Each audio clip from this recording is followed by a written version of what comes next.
हे अर्जुन, हम और तुम ये शरीर नहीं हैं। हम तो इन शरीर के अंदर रहने वाली आत्माएं हैं। ये शरीर तो केवल हमारे रथ हैं। हम उसके स्वामी हैं। रथ के टूटने से स्वामी नहीं टूट जाता। उसी प्रकार शरीर के सुख और दुख आत्मा को सुखी या दुखी नहीं करते। यदि हम आत्मा हैं, तो फिर ये सुख दुख का आभास हमारी आत्मा को क्यों होता है? ये सुख दुख का आभास आत्मा को नहीं होता, केवल शरीर को होता है। तो फिर आत्मा को क्या होता है?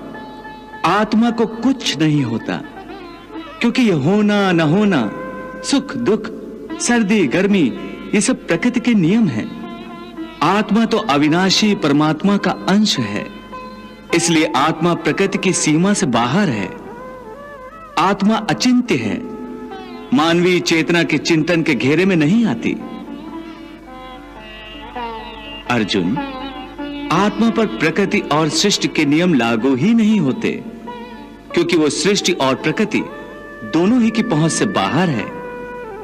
जैसे एक चिंगारी अग्नि का ही अंश होती है, वैसे ही आत्मा परमात्मा का ही अंश होता है। इसलिए वो नित्य, अजन्मा, सनातन और सर्वव्यापी है, स्थिर रहने वाला और अचल है।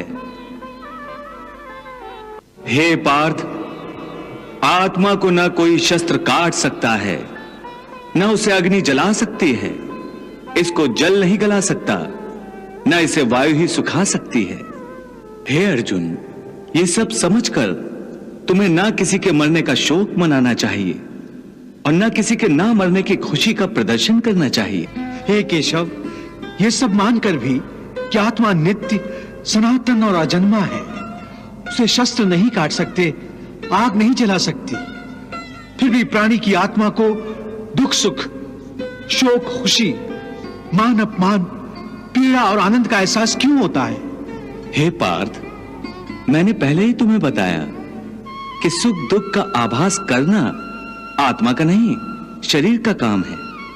परंतु केशव, शरीर को दुख या पीड़ा तभी होगी जब शरीर को कोई चोट लग जाए या उसका कोई अंग कट जाए। जैसे शरीर आग में जल जाए, उससे जो पीड़ा होती है वो तो शरीर की पीड़ा है।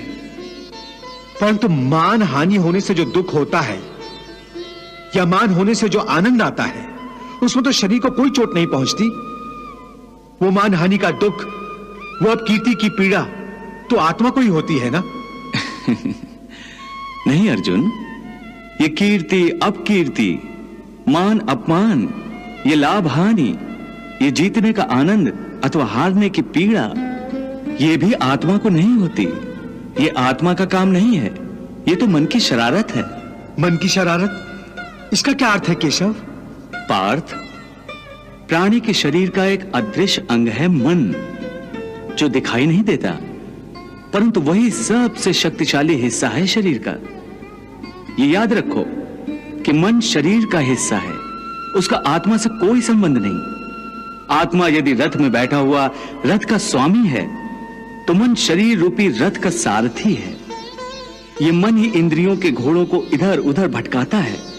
कभी यौवन के आवेश में यही चंचल मन मनुष्य को इस भ्रम में डाल देता है कि वो सर्वशक्तिमान है, वो सब कुछ कर सकता है, वो यहां का राजा है, जिसके आगे हर कोई झुक जाने पर विवश है और जिसे हर कोई प्रणाम करता है।